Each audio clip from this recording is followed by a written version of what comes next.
A grisly crime scene is discovered in an abandoned trailer in small-town Texas. You're immediately hit with a foul odor. I saw a deceased male with his head and torso inside of a large green trash can. It looked like someone had tried to possibly dispose of the body, but gave up. The victim is a husband and father of 3. And with the rest of the family nowhere to be found, concerns grow. There were toys, children's clothes thrown about everywhere. Somebody had left in a hurry. Where's the wife and where are the 3 children? They were entered into TCIC as missing endangered people. We don't know if this is a potential burglary or robbery. What unfolds is a homicide investigation with 5 potential victims. But when detectives track down their killer, they find the truth is more disturbing than anything they could have imagined. She wanted to wipe it off the face of the earth. She was purchasing items to cover up this crime, all while she had her child in tow. She's a monster. You might as well arrest me now, because I'm number 1 on the list. It's the kind of case that causes you to lose sleep at night.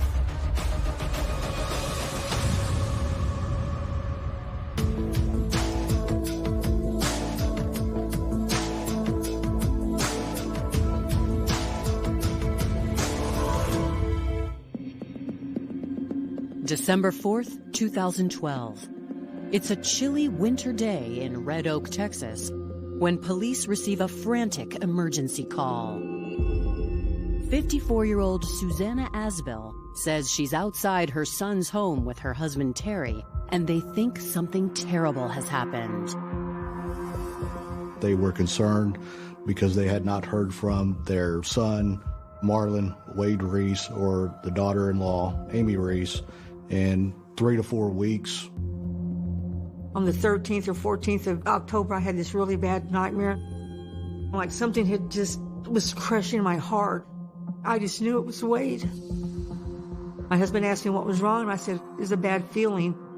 Wade was fixing to start a new job in Waxahachie, and I knew the job, they work people like, sometimes they work them 80, 90 hours a week. I thought, well, you know, he's busy. He started his new job. I wasn't no concern or anything. Susanna says when Thanksgiving came and went without any word from Wade or his wife, Amy, she decided it was time to pay them a visit. On December 4th, I looked at my husband. I said, I don't care what we're doing. We're getting in the vehicle and we're going to Red Oak. As soon as I drove up, I knew something was wrong. Wade's vehicle was parked backwards, and it was just full of dirt, like it had not been moved. When I opened the mailbox, it just was bloated with mail. Terry says, well, let me go in the house and see what I can see. He said, you go ask the neighbors if they've seen anything. Got to the neighbor, and I said, have you seen Wade or Amy, or have you seen anybody? And they said, no, we hadn't seen them in a while. And then he says, but we have been smelling something from coming that way. And about that time, I heard my husband holler. He said, what's the address here? And I gave him the address. And he says, just, you can't go in there. There's somebody dead in there. And I looked at him and I said, I know it's Wade. Deputies and investigators quickly arrive and tell Susanna and Terry to wait outside while they search the home. We entered the residence, which was a mobile home. You're immediately hit with a foul odor consistent with decomposition. I could immediately see that someone had attempted to pack up the house. There was a TV missing from the wall where it had clearly been on an entertainment center. There were toys, children's clothes, books, DVDs. It was definitely in disarray. Stuff thrown about everywhere. Somebody had left in a hurry. In the primary bedroom, they find the source of the smell. I saw a deceased male lying face down with his head and torso inside of a large green trash can. His feet were out of the trash can and coming through the doorway. The feet are bound, the hands have been tied, there's a bag over its head. I've worked multiple homicides before this one, but this one was unique. It was shocking. It was apparent that their actions were to get the body completely in the trash can, like they were going to take the trash out. He had skin slippage and marbling of his skin, which implied that he had been there for quite some time. We're having multiple discussions about what could have happened, what went on. Is this Wade? Where's the wife? Has he been killed and they've been taken and now we have an abducted wife and abducted children? I want to start talking to people, witnesses, and trying to put the puzzle together. The Red Oak police showed up and they taped it off, and I just knew it was Wade. I just knew in my heart it was him.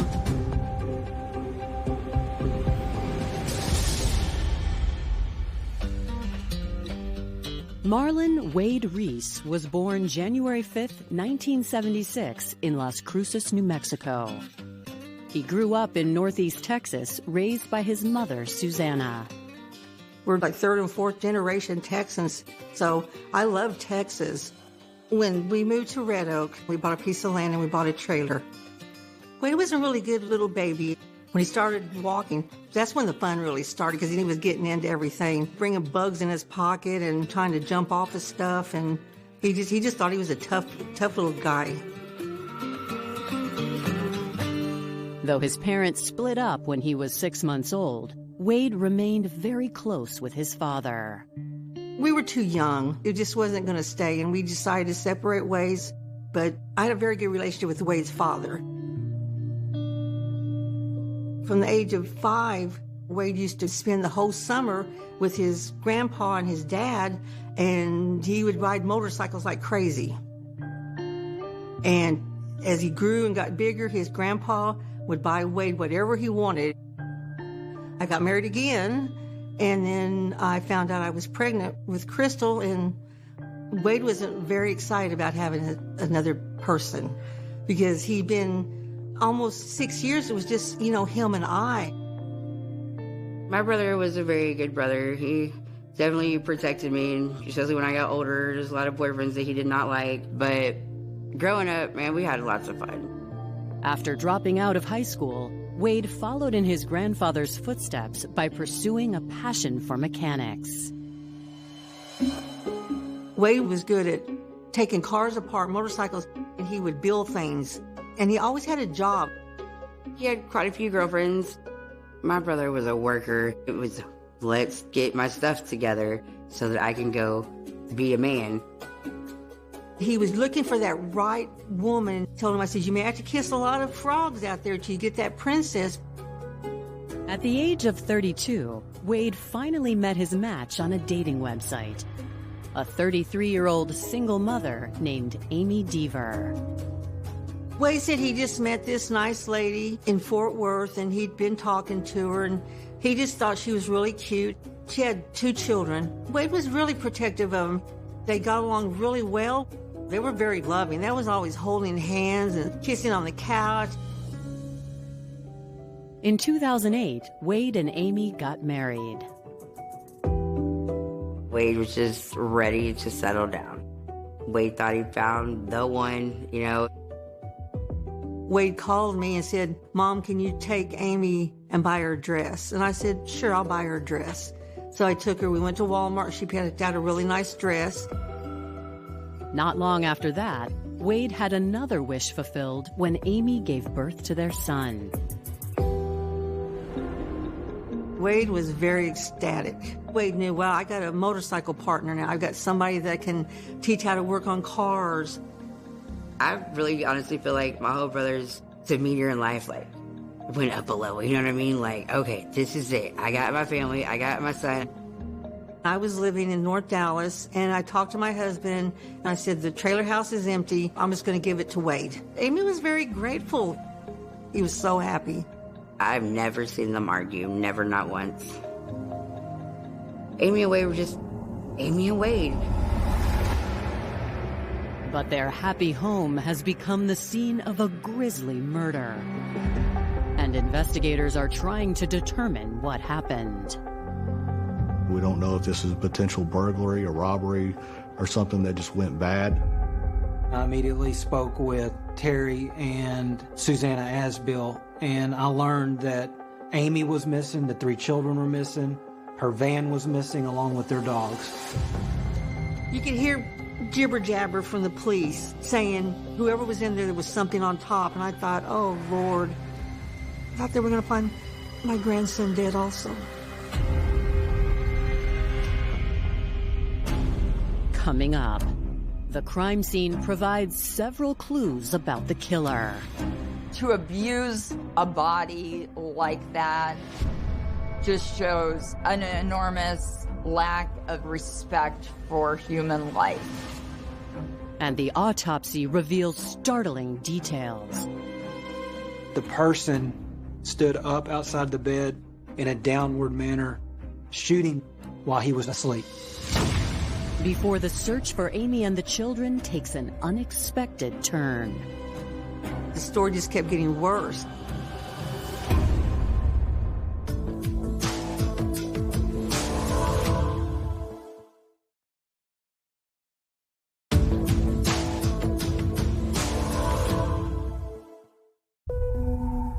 An unidentified body suspected to be Wade Reece has just been discovered decomposing in his family's mobile home.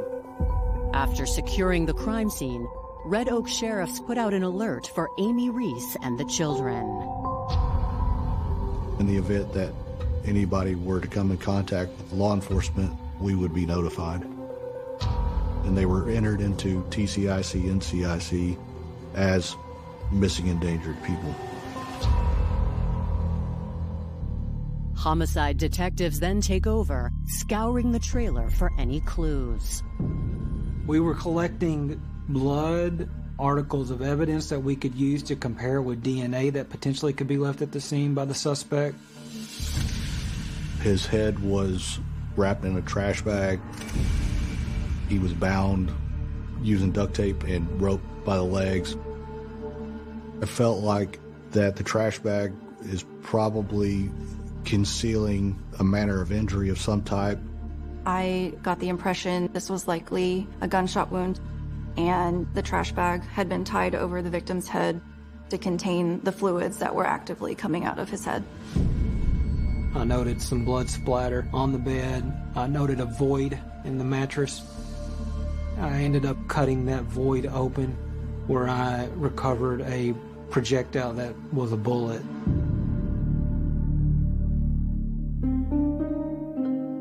Investigators aren't able to locate a murder weapon, but they do find empty shell casings, as well as evidence of a hasty cleanup. There was smeared blood on the trash can and a dolly with blood smeared on it as well. It looked like someone had tried to possibly dispose of the body, but gave up in the middle and just left. He was a very tall man, and bodies are not easily movable. That's the reason they use the phrase dead weight. To abuse a body like that, it just shows an enormous lack of concern or respect for human life. We couldn't readily identify the body at the scene because of the advanced stages of decomposition. Outside the home, investigators find another trash can by the curb. Inside the trash can, we found several plastic or rubber gloves. We found the boxes for borax laundry detergent and carpet deodorizer. I was able to develop fingerprints on the packaging for a 3M respirator mask, which would have been used to block out any sort of decomposition odor. And I was able to find a fingerprint on a box of contractor trash bags. Several of the gloves that were found, the duct tape, the mask, those items were submitted for DNA analysis. It was a lucky break that the trash can had not been picked up and all of those items disposed of at that point, because 2 months had gone by. The crime scene tells detectives this was no simple robbery attempt. Somebody was trying to mask a scene, and it was apparent by what I was looking at when I was walking around the crime scene that it was quick. It was not well thought out. When we went into some of the children's bedrooms, we could see that the closets had been cleared out. I saw several suitcases around the house that appeared to be partially packed up and left behind. It wasn't a situation where somebody was looking to find something. Somebody was leaving in a hurry. I'm working something like this and I find out there's children. My focus always is, where are the children? What's going on with the children?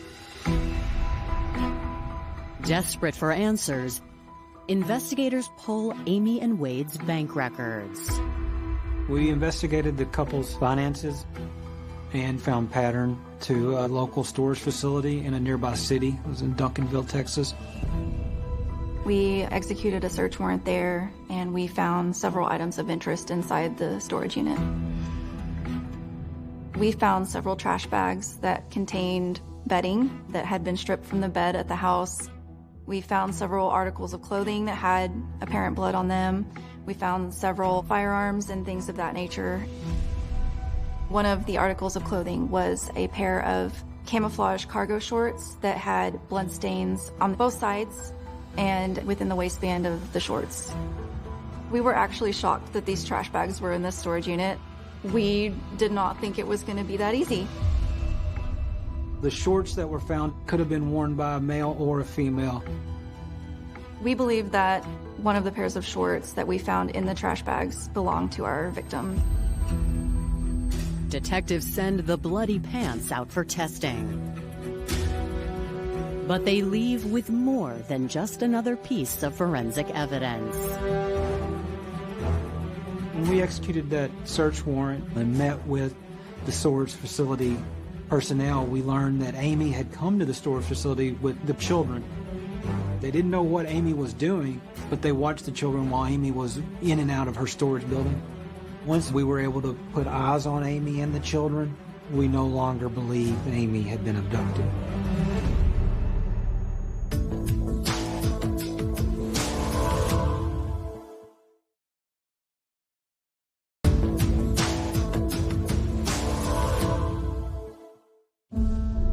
"24 hours into the investigation of the Reece family's disappearance, after speaking to an employee at their storage unit, police have just discovered that Amy and the children are alive. While detectives are working to track them down, they receive the autopsy report. The doctor who performed the autopsy told us that because of the advanced stages of decomposition, they were going to have to take extra steps to identify them. Mrs. Asbill had relayed that Wade had a tattoo of a Texas Longhorn tattoo on his arm, I believe, and then a Yosemite Sam cartoon character on his chest. Later at the medical examiner's office, the doctor did note tattoos consistent with that description on the body. Once we were able to get the identification of the decedent, Wade Reece, we continued our process of trying to figure out what happened. My focus immediately was, where's the wife and where are the 3 children? The pathologist made the determination that Wade had been shot on the right side of the head, and that would have been the entry wound, and that the exit wound was right above the left ear. And he would have died instantly. With Wade laying on his side, we concluded that the person stood up outside the bed in a downward manner, shooting Wade while he was turned away from them, asleep. The medical examiner also notes burns likely caused by sulfuric acid. It had been thrown on Wade's face. Whoever did this thought they could take that chemical, and I feel like they were trying to dissolve the body get rid of the body by the chemical eating away at the flesh.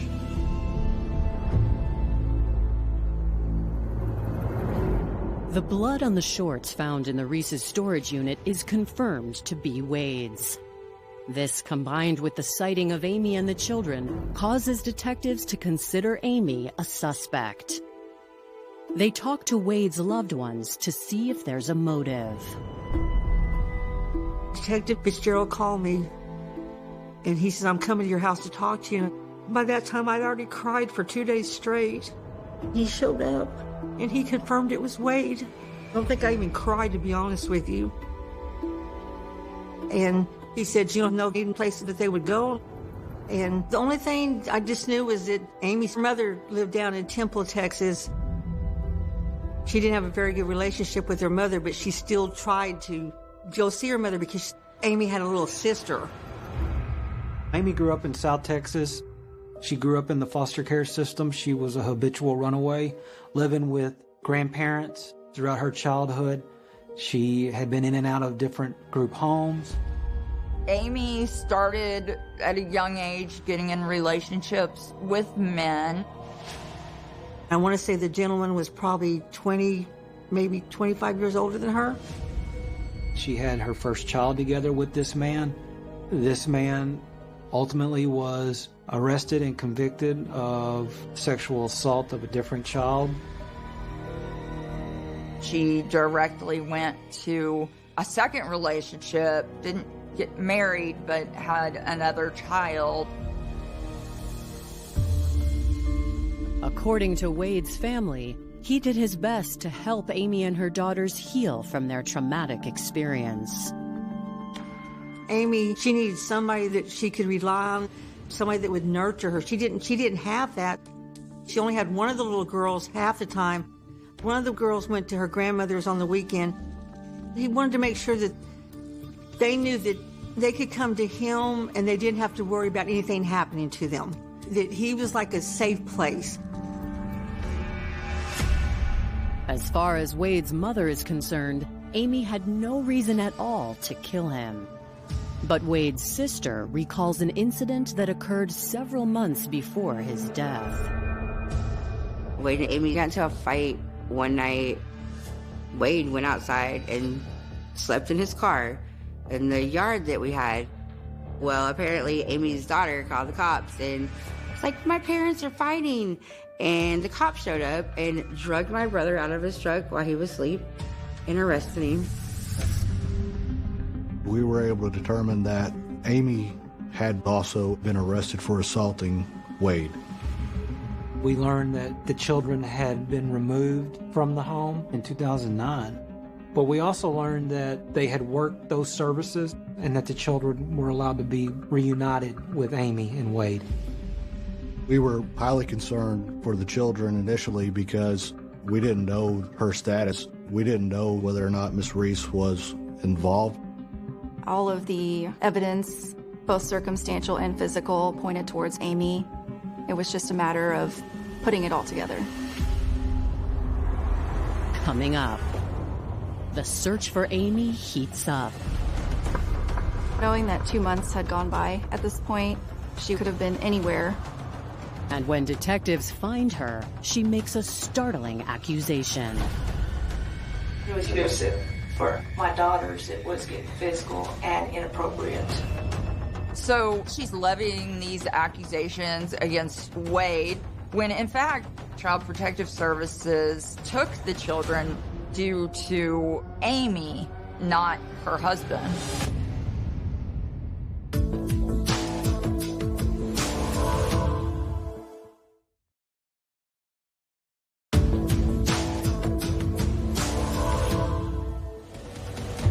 Days into the search, the unidentified body is now known to be Wade Reece. With the positive ID, detectives are even more intent on finding his wife and 3 children. There was a teenage daughter and 2 littles. I knew that they had been enrolled in the local Red Oak Independent School District. I was able to talk to administrators and get some key information about the children being unenrolled. It was noted that there was a family emergency. Records indicate Amy pulled the children out of school on October 15th. At the scene, when we were going through the mail, it was dated the 16th of October. So the murder occurred right around the time that Amy took the kids out of school. I knew that our target was focusing on Amy. Knowing that 2 months had gone by at this point, she could have been anywhere in the country or in the world.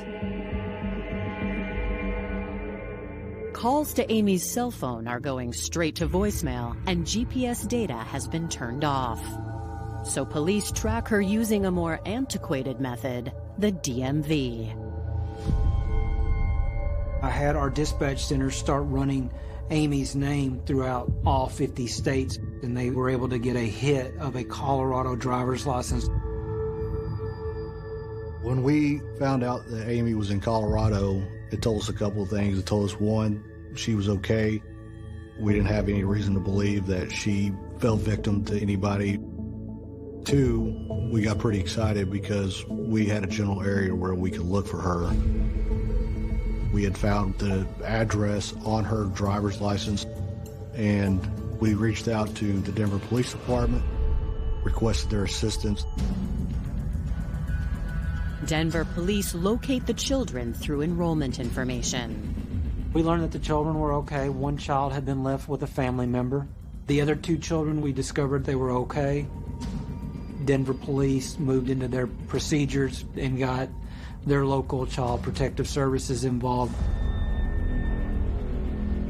When Denver police report to the address listed, they are met by the residents who tell them Amy is not there. We found out Amy had befriended and was living with the owner, and that owner was able to help her out to watch her kids while she went and looked for a job. Police convinced the resident to call Amy and falsely tell her that the littlest child is out in the street and they need her to come home. When Amy responds to the emergency call, she's taken into police custody. Detective Castro is a part of Denver Police Homicide. He was asked to come in and help, and he met with Amy at headquarters. My first priority is to, see if I could build a rapport with her. Amy was very responsive to my questions. She was cooperative. She didn't seem like the typical homicide suspect. What I learned from Amy during our interview was that she left Texas to get away from her husband. Okay, why don't you tell me about that? He was abusive. What do you mean he's being abusive? Emotional, verbal, and for the kids, for my daughters, it was getting physical and inappropriate. They'd had previous fights where they were both arrested. She basically says that, the final straw on this was when Wade picked up her daughter and slammed her on the floor. She knew she had to get out of this relationship for her kids. She said they left on October 14th in the middle of the night. She took their white van. That's the last time you saw him? That was the last time I saw him. My daughters and my son, we snuck out of the house, got out what we could get and snuck out. She said that she returned the next day. She drove around the property a couple times, hoping that he wasn't there. She had to sneak into the house to get their belongings, and then she left. She traveled through Oklahoma, Kansas, and eventually settled here in Denver because she said she liked the area. She wanted to get a job, and she thought that she could come here and basically start a new life. Eventually, we come to a point where I had to ask her if she knew what happened to her husband, and she claimed that she didn't. Just told her, I was just on the phone with Ellis County sheriffs, and he's dead. He was murdered. Murdered? Mm-hmm. Here you are, you're an abused wife. He's being mean to your kids. And you pick up and leave town. I think you did what you had to do to protect your kids. But did you have to do more? No, I left. When he was sleeping, I left. I tried to sympathize with her. You know, there's a lot of women in your situation. I think people would understand. I'm trying to draw this out of her, try to get her to explain, you know, why she did this. To investigators, Amy's response is telling. I want to go down for this regardless, don't matter. You might as well arrest me now, because I'm #1 on the list.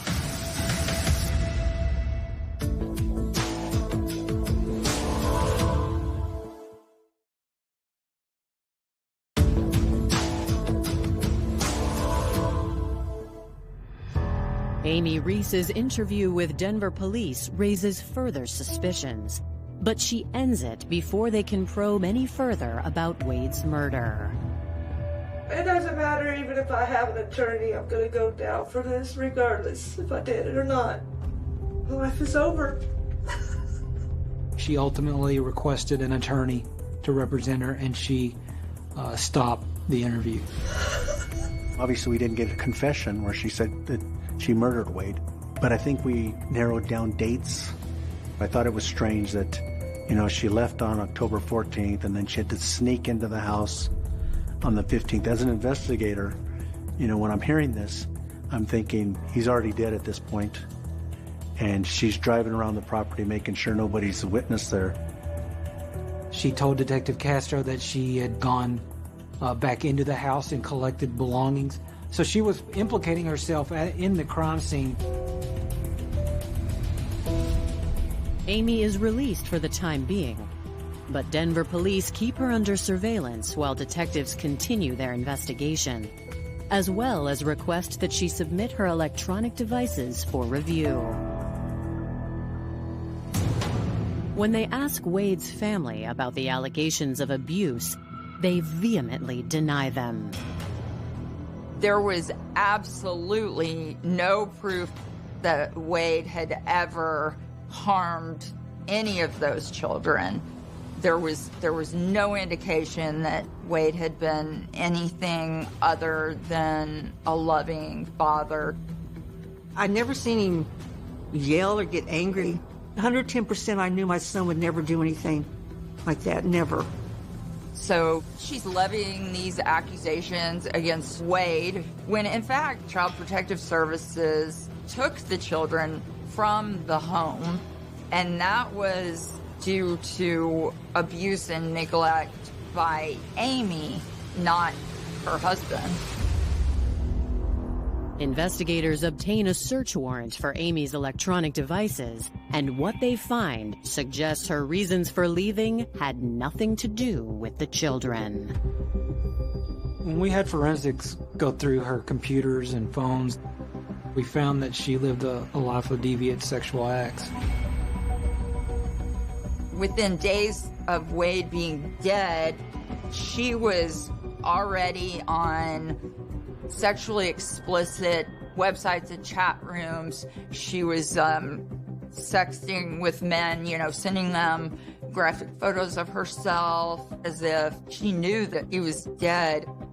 So perhaps Amy was having an affair. She was tired of Wade. She was ready to start a new life with somebody else. It was apparent with her deviant sexual texting that was going on. It showed that Amy had no remorse, that she was able to leave her husband rotting in that trailer for 2 months, acting as if nothing was wrong.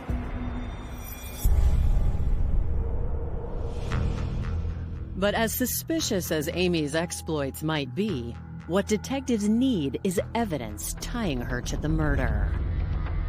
We discovered they were on government assistance, and that led us to Amy's WIC card. And when we ran a history on that, that's when we started to tie purchases that she had made. So we're looking at Amy's financials. We were able to locate receipts that indicated she had made purchases both at a Walmart local in Red Oak and then again at a nearby town of Waxahachie. Investigators compare Amy's purchases to the cleaning supplies found in the Reese's garbage. I met with the loss prevention folks at Walmart, and we immediately started running some of the barcodes that we had found at the scene. We were able to hone in to the surveillance of when those articles were purchased. We discovered that Amy was on camera. She had her daughter with her. And she's smart. Halfway, she goes to the ATM, pulls cash out, and pays for it with cash. Some of the stuff in Red Oak she purchased with her WIC card. Amy was purchasing items that she was using to cover up this crime, all while she had her child in tow. When we discovered that she was on video with the trash can, we knew we had her. Detectives get further confirmation when lab results come back on the fingerprints and DNA they collected. We discovered Wade's blood along with Amy's fingerprint in a trash bag that contained Wade's blood, which is a direct link to the crime scene. The latent fingerprints that were found that were confirmed to be Amy's, in addition to the absence of anybody else's prints or physical evidence, led us to get the arrest warrant on Amy. Investigators are confident that Amy pulled the trigger. Now, prosecutors must convince a jury this mom turned murderer. Regards to her childhood and how she came up, I don't know how it relates to why she did what she did. I felt that there was obvious tension in the house. For whatever reason, Amy was feeling pressure to get out of this relationship. I think she was ready to move on to another man. She was tired of Wade and ready to move on. So she killed him. At this point, we are tying up loose ends, making sure we have all our evidence processed. That way the prosecutors have the best case that we can put together to bring justice to Wade's parents and family.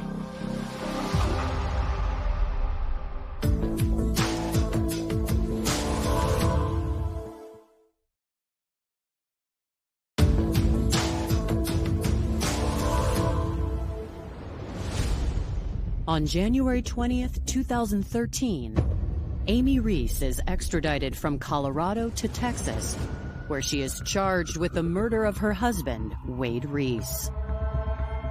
I stayed in contact with the family of Wade throughout this entire process. They were asking the same questions that we had. Why? Why did she do this? Why could something happen like this to their son? The evidence we had against Amy was several DNA profiles. We had latent fingerprints. We had her on video purchasing the items that were used in her attempts to conceal or clean up the crime scene. When her trial begins in April, Amy makes a surprising announcement. Amy and her lawyer decided she would plead guilty.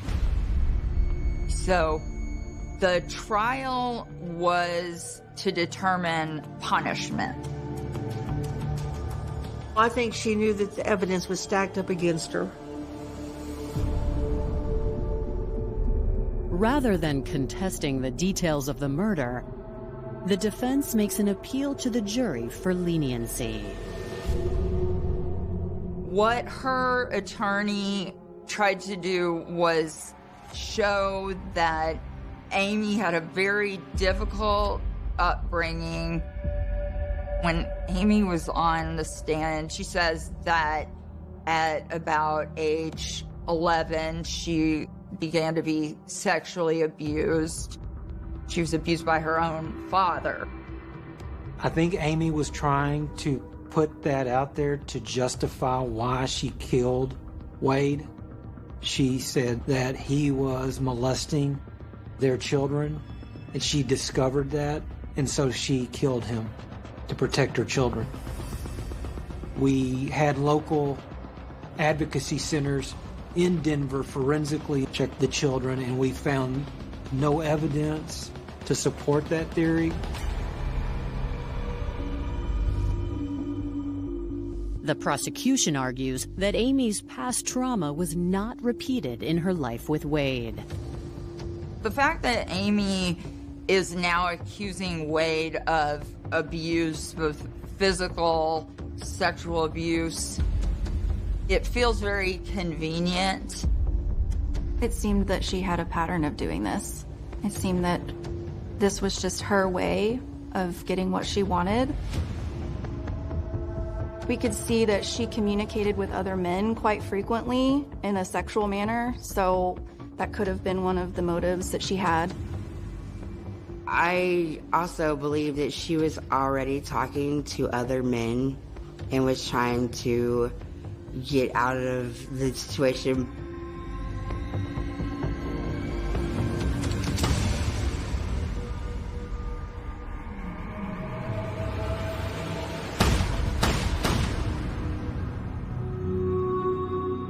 She didn't just shoot him.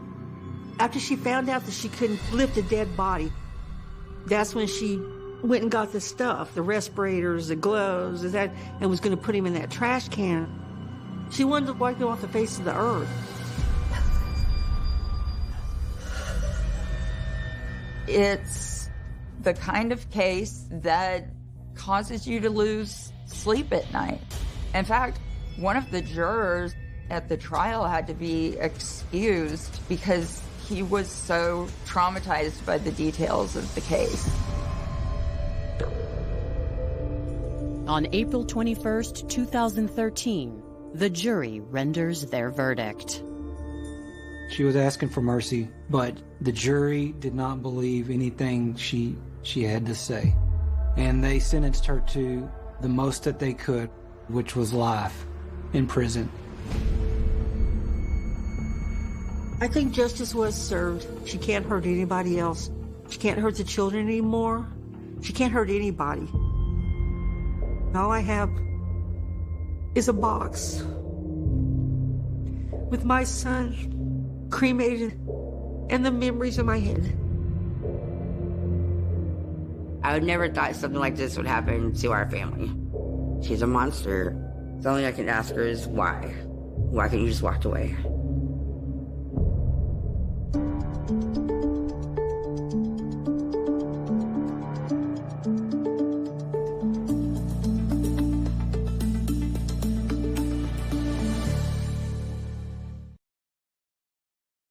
Figure who would stop at nothing to secure her money. The defense argued that Chow was the true beneficiary of the tragedy, pointing out the lack of written documentation regarding the massive spiritual debt. Ultimately, the jury delivered a verdict of guilty. Daphne Wright was sentenced to life in prison without the possibility of parole, ensuring that she would never again be able to exploit the faith and vulnerabilities of others. While the legal resolution left some questions unanswered regarding the full extent of Chow's immunity, the community found solace in the restoration of peace and the clear message of the trial. The story of Long and Hong served as a powerful reminder of the dangers of extreme superstition and the beautiful, enduring strength of family love. Their memory remains cherished by their grandchildren, and the community stands stronger, united in their pursuit of honest dreams, mutual support, and the light of truth. The morning sun of June 10th, 2012, rose over the city of Arlington, Texas, casting a warm, golden glow across the quiet suburban neighborhoods. Arlington was a sprawling city in Tarrant County, a place where different cultures came together to build lives, dreams, and communities. Among these was a vibrant and close-knit Vietnamese community, many of whose members had arrived in successive waves after the historic events of 1975. They had brought with them their traditions, their strong family values, and an unwavering work ethic, hoping to find their own piece of the American dream. On this particular Sunday morning, at 29 minutes past 7 o'clock, the peaceful silence was broken by a phone call to the emergency dispatchers. The caller was Chow Tran, a 38-year-old Vietnamese immigrant who worked diligently to support his extended family. His voice, heavy with anxiety and trembling with a quiet fear, came through the receiver as he requested a welfare check on his elderly in-laws, Long Nguyen and Hong Lu, the dispatcher, trained to remain calm in moments of rising tension, asked for the names and details of the family members. Chow explained that his father-in-law, Long Nguyen, was 70-something years old and lived in a nearby apartment with his wife, Hong Lu. Chow recounted how his wife, his teenage son, and he had gathered near the residence, growing increasingly worried because they had not heard from the couple. His son had gone to knock on the front door, but there had been no answer, even though the family noticed that one of the windows of the residence was open. To the family waiting outside, things simply did not look right. A deep, unsettling feeling kept them from entering the apartment themselves. Instead, they stood together on the pavement, waiting anxiously for the arrival of the police. Within minutes, a responding officer, Officer Weller, was dispatched to the scene. Having served on the force for 14 years, the officer was accustomed to the routine of welfare checks, which usually involved elderly residents who had simply forgotten to answer phone or had fallen asleep. But as the officer pulled up to the apartment complex, the sight of an entire family standing outside in the early morning light immediately signaled that this was not a typical situation. Welfare checks rarely occurred so early in the day, and the sheer number of family members gathered on the lawn suggested a deep collective dread. Upon entering the apartment, the officer was greeted by a quietness that felt heavy and thick. The living room was in a state of disarray, showing the unmistakable signs of a burglary. Drawers were pulled open, items were scattered, and there was a general sense of chaos. Officer Weller began to call out, searching for any sign of life, but there was no response. The living room was empty. The kitchen and the bathroom yielded nothing. The only remaining room to inspect was the bedroom. Initially, a quick scan of the bedroom did not reveal anything out of the ordinary. The room seemed empty, and for a brief, hopeful moment, the officer thought that perhaps the elderly couple had simply gone out for an early morning walk to enjoy the cool air with a flashlight in hand. The officer prepared to turn around and leave the room to reassure the waiting family. But as a flashlight beam swept across the wall near a very small closet, something caught the officer's attention. There were hand smudges on the plaster, faint but distinct, near the edge of the closet door. An instinct, honed by years of experience, urged the officer to hesitate. There was an internal whisper warning against opening that door, a sudden weight of apprehension that pressed down on the room. Yet, duty demanded a thorough search. Stepping forward, the officer reached out and opened the small closet door. Inside, the grim reality of a terrible crime was revealed. Two figures, identified as the missing mother and father, were discovered. They had been bound with duct tape, their heads and mouths covered, showing clear signs of a violent struggle. In that split second, the officer knew that they were gone. The sheer brutality of the scene was shocking, leaving even a veteran officer momentarily speechless. Walking out of the bedroom and into the living room, the officer stood in silence, struggling to process the scene before finally gathering the strength to use the radio to request a supervisor in the crime scene unit. When the Arlington homicide investigators arrived, led by detectives with over 2 decades of experience, they were equally struck by the gravity of the scene. Detective Stewart, a seasoned investigator who had spent 21 years in the homicide division, noted that this was one of the most severe cases he had ever encountered. The physical evidence suggested a struggle that had begun right at the front door, with traces of conflict marked on the carpet, the couch, the table, and the walls. The victims had suffered blunt force trauma, possibly from a heavy, blunt object like a hammer or a small bat, before being placed in the closet. What initially crossed the minds of the investigators was a robbery that had escalated into violence. The apartment had been ransacked, with compact discs and personal belongings scattered across the floor. Yet, as the detectives looked closer, certain details began to feel unusual. On the coffee table lay a plate with crushed prescription pills, and nearby was a partially burned marijuana cigarette. Most striking of all was a light blue bandana wrapped neatly around a beer bottle, left in a prominent position as if it were a calling card. In Arlington, there were active local gangs, some of which were known to use specific colors and symbols to claim responsibility for their actions or to intimidate others. The presence of the blue bandana immediately prompted the detectives to consult with the department's gang unit. However, seasoned investigators know that sometimes a scene can appear too perfect, too deliberately arranged to tell a specific story. While a gang-related extortion attempt was a viable theory, the extreme personal nature of the crime made some detectives wonder if the scene had been staged to mislead them. As the forensic teams began their meticulous work, gathering hair fibers, swabs of blood, and processing the duct tape for latent fingerprints, the community began to mourn. Long Nguyen and Hong Lu had immigrated to the United States from Vietnam in the year 2000, bringing with them their beloved family, their traditions, and a desire to build a legacy. They had established a commercial sewing business in Arlington, enlisting the help of their son-in-law, Chow Tran, who spoke fluent English and became the public face of the enterprise, dealing with contractors and handling business relations. For nearly a decade, the family business thrived. They secured lucrative contracts, including agreements to manufacture garments for major commercial entities, even producing items associated with large companies like Disney. It was a realization of the American dream they had traveled so far to find. They were well regarded in the local Vietnamese community, known as a gentle, generous, and hard-working couple who kept to themselves and had no known enemies. However, by the year 2011, the family's business fortunes began to decline. They lost their major contracts, and financial difficulties began to mount. In times of deep distress, when facing the threat of bankruptcy or hardship, some families of their generation turned to traditional spiritual beliefs for guidance and protection.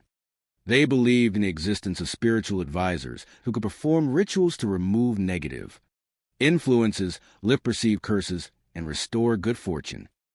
Searching through a local Vietnamese language newspaper, Chow Tran and his mother-in-law, Hong Lu, discovered an advertisement for a spiritual advisor located in Houston, approximately 250 miles away. The advertiser, a woman named Daphne Wright, claimed she possessed the ability to remove bad curses and bring prosperity to struggling businesses. Encouraged by his mother-in-law, Chow made contact with Daphne and drove to Houston for a consultation. After a ritual was performed, the family felt a renewed sense of hope, believing that their fortunes would soon turn around. Yet, 1 year later, that hope was shattered by the events of June 10th. The investigation proceeded with urgency. On June 11th, detectives attended the autopsies at the Tarrant County Medical Examiner's office. The medical examiner confirmed that while the victims had suffered significant physical trauma, the actual cause of death was suffocation, resulting from the extensive layers of duct tape wrapped around their faces. This revelation added a layer of profound sadness to the case, highlighting the need to identify those responsible. While the detectives pursued the gang theory, keeping an open mind, they received an unexpected phone call that shifted their focus. An insurance company contacted Detective Stewart to report that there were substantial life insurance policies active on the victims, totaling at least $1 million. When the detectives inquired about the beneficiaries of these policies, they learned that Chow Tran was among them. On June 13, 2012, detectives invited Chow Tran to the police station to discuss the business, the family's financial situation, and the insurance policies. Chow explained that because the sewing business was registered in his in-laws' names, the insurance policies were intended to ensure that the family could continue to operate the business and support themselves if a tragedy occurred. When questioned about his family's whereabouts on the night of the murders, Chow provided a detailed and consistent timeline. He explained that they had been celebrating his father-in-law's birthday at a family gathering. The elderly couple had enjoyed themselves, staying until approximately 10:30 in the evening, when they were driven home by another family member. Chow and the rest of the family had remained together, playing cards and socializing until late into the night, giving them a mutual and solid alibi. To ensure a thorough investigation, police collected DNA samples and fingerprints from Chow and other family members to compare against the evidence collected from the apartment. The forensic lab successfully extracted a DNA profile from the marijuana cigarette found on the coffee table. Investigators hoped this would be the key to identifying a suspect, but when the profile was run through the national database, there was no match. Neither the family members nor any known individuals in the system matched the DNA or the fingerprints. This suggested that the contributor of the DNA might be an individual who had never been convicted of a felony, or perhaps a minor whose profile was not yet registered in the national system. Despite interviewing between 50 and 60 individuals, including neighbors, business associates, and acquaintances, no solid leads materialized. The investigation began to slow, and for more than 2 years, the case remained unresolved, sitting quietly in the department's archives. Then, in the year 2015, a sudden breakthrough occurred. The catalyst for this development was an unrelated incident involving a 16-year-old youth named Willie Guillory, who had been arrested in Houston for the felony offense of taking a horse without permission. Because he was a minor at the time of the original incident in 2012, his profile had not been in the database. However, once he was convicted of felony as an adult, his DNA was entered into the national system. Almost immediately, the system identified a match between Willie's DNA and the profile recovered from the marijuana cigarette left at the crime scene in Arlington. On October 17, 2015, investigators located Willie Guillory, who was also facing a violation of his parole for failing to check in with his officer. During his initial interview at the Arlington Police Department, Willie initially denied any knowledge of Arlington or the crime. However, when the detectives explained the scientific accuracy of DNA evidence and how it placed him directly inside the apartment, the youth broke down.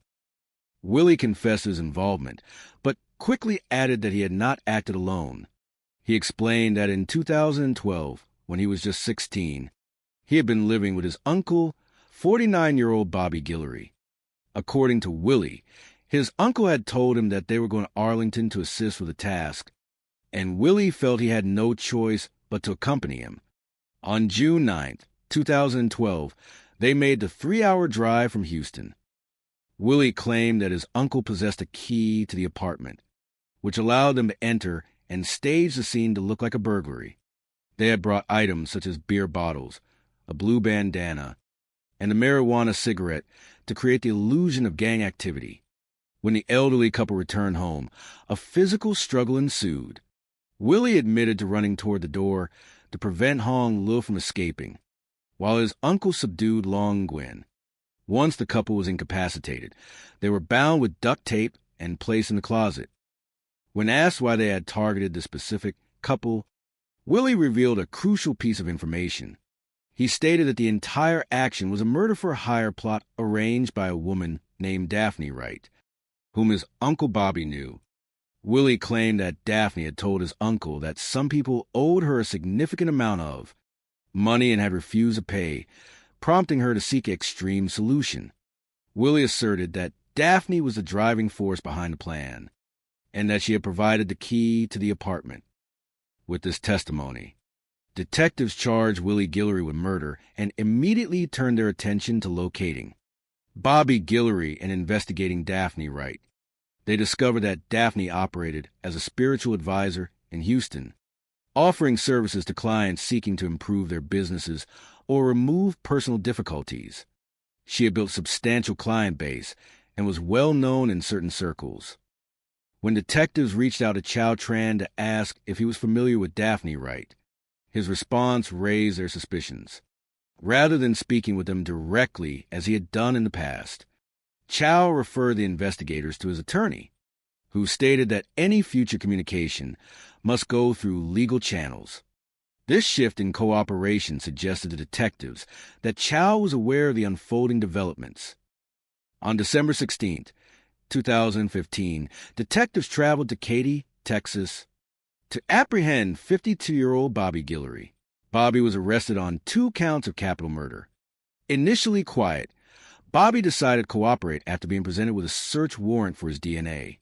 Expressing remorse and fear, Bobby confirmed much of his nephew's story, placing the responsibility on Daphne Wright. Bobby explained that he had met Daphne in 2011 when he was unemployed and facing severe financial difficulties. Sensing his desperation, Daphne had offered him $10,000 to carry out the act. According to Bobby, Daphne functioned similarly to an informal lender, and the elderly couple, along with Chow, had accumulated a debt to her of between $250,000 and $280,000 for her spiritual services. When the family was unable to pay, Daphne learned of the substantial life insurance policies. She allegedly proposed that the collection of these policies would allow the family to settle their outstanding debts with her. Bobby further claimed that the key to the apartment had been provided by Chow Tran, who had left it in a designated spot for them to retrieve. Armed with these statements, detectives focused on Daphne Wright. On August 31st, 2016, they visited her home in Houston. Daphne was described as a strong, direct woman who managed her household with authority. While she acknowledged knowing Chow Tran as a client, she declined to discuss the details of their financial arrangements or her business transactions. Detectives subsequently obtained an arrest warrant for Daphne Wright and a search warrant for her residence. During the search, investigators discovered a detailed ledger outlining the fees she charged for her spiritual consultations and rituals, with some entries showing charges of $10,000, $20,000, $30,000, or $40,000. Her husband, Howard, cooperated with the police, maintaining that he had no knowledge of any unlawful activities and was entirely unaware of the situation. Upon her arrest, Daphne declined to make a statement without her attorney present. Meanwhile, financial investigations revealed that after the deaths of his in-laws, Chow Tran had purchased a new home, and the family's sewing business had been permanently closed. To build a strong case against Daphne Wright, whom they viewed as the central organizer of the plot, prosecutors offered Chow Tran immunity from prosecution in exchange for his full and truthful testimony with his attorney present. Chow provided his account of the events. He claimed that the family had become deeply fearful of Daphne, believing she possessed powerful spiritual abilities that could harm them if they failed to pay their debts. Chow claimed that his mother-in-law, Hong, had felt so overwhelmed by the situation that she had suggested sacrificing herself so the family could collect the insurance money and satisfy the debt, a proposal he claimed Daphne supported. The prosecution, while skeptical of some of Chow's claims, recognized the legal necessity of his testimony to secure a conviction against the primary organizers. On August 26, 2019, the trial of Daphne Wright commenced. Chow took the stand, describing Daphne as an exacting individual who demanded payment at all costs. The defense contested Chow's credibility, arguing that he was motivated by the financial gain of the insurance payout and was shifting the blame to others. In September 2019, the jury reached its verdict. Daphne Wright was convicted of capital murder and sentenced to life imprisonment without the possibility of parole. Bobby and Willie Guillory also faced the legal consequences of their actions.